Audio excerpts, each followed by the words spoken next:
माझ्या प्रश्नाचं खरं खरं उत्तर द्याल? बनी खरंच खूप त्रास देतो का तुम्हाला? नाही म्हणजे जर असं असेल ना तर मी त्याला खूप रागवेन. तुम्ही सांगा बरं मला. तो खूप इरिटेट करतो. इरिटेट करतो म्हणजे नेमकं काय करतो?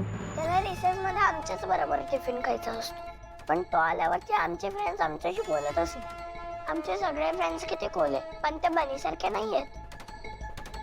आणि बनी हाताने नाक पुसतो तर इंग्लिश बोलता पण नाही आणि तो कूल पण नाही. त्यात बनीची काय चूक आहे? हा, तुम्ही या सगळ्या करता त्याला बोलताय? व्हॉट नॉनसेन्स इज दिस? हे बघा, बनी तुमचा भाऊ आहे, तुम्हाला आवडो किंवा न आवडो. आकाशराव, मी बोलतेय ना, प्लीज मला बोलू दे.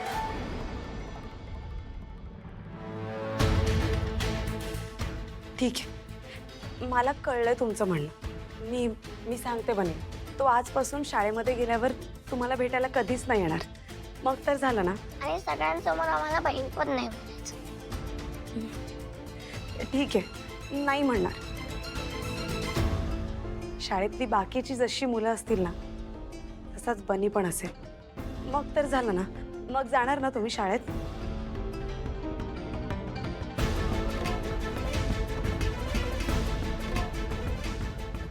ठीक आहे, तुम्ही तुमच्या बॅग्स घ्या आणि खाली जा. ब्रेकफास्ट करून घ्या. Okay, good girls.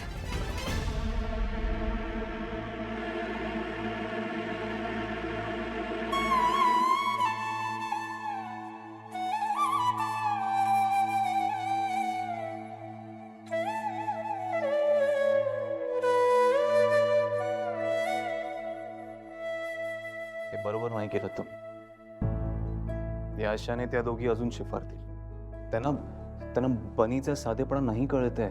आणि आपण रागवल्याने तो कळणारही नाहीये. आकाशराव, नाती बळजबरीने आणि घाईघाईने नाही जुळत. तसा प्रयत्नही करू नये कधी. नात्यांना वेळ द्यावा लागतो. मला आणि बनीला त्यांना एक्सेप्ट करायला वेळ लागणार आहे आणि तो द्यायला आम्ही दोघंही तयार आहोत. आमची थांबायची तयारी आहे. तुम्ही प्लीज काळजी नका करू आणि लादू नका, नाहीतर त्याचा उलटा परिणाम होईल.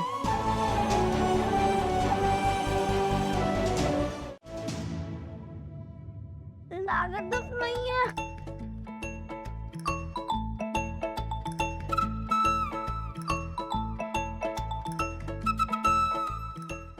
लागतच नाहीये निघताय. राहू दे, बस मी करते. बनी, बाळा, बॅग भरलीस? हो. टाइम टेबल नीट चेक केलास ना? येस. मी एक गोष्ट बोलू, ऐकशील माझं? हो.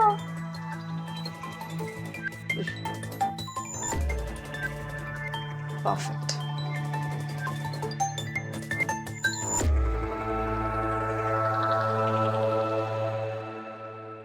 बाळा, आपल्या चिनू आहेत ना, त्यांचा मूड आज जरा खराब आहे. तो तर नेहमीच असतो ना. आणि असं नाही बोलायचं बाळा. त्या लहान आहेत की नाही, आणि तू मोठा आहेस. त्यांचा दादा आहेस तू, मोठा भाऊ आहेस. तुला त्यांना समजून घ्यायला हवं की नाही?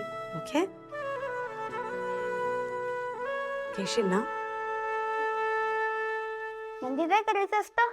म्हणजे बाळा, रिसेस मध्ये जातोस ना तू त्यांना भेटायला, तर तसं भेटायला नको जात जाऊस. हा, पण का? कारण की त्यांना अजून तुझी सवय नाही झाली आहे ना, म्हणून. पण मी त्यांच्या जवळच नाही राहिलो तर मग त्यांना माझी सवयच कशी लागणार?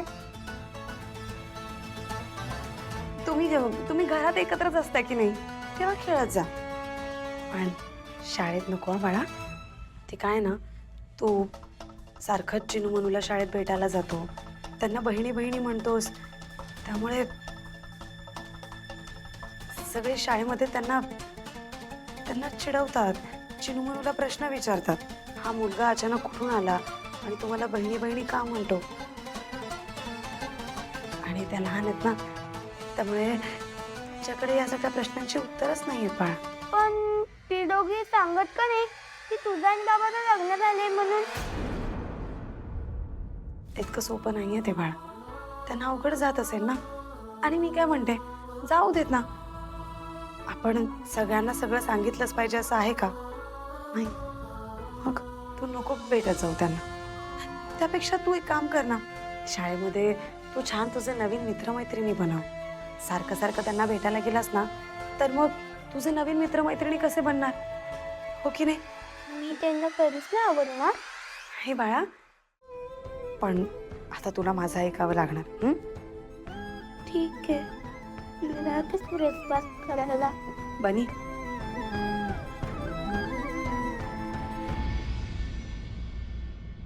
आय सॉरी बाळा.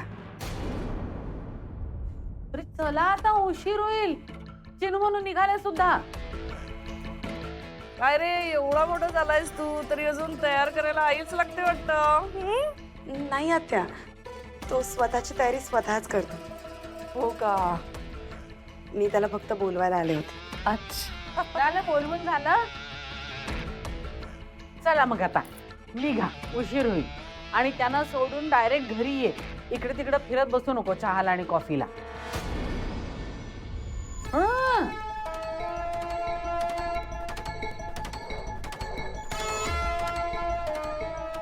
चल बाळा.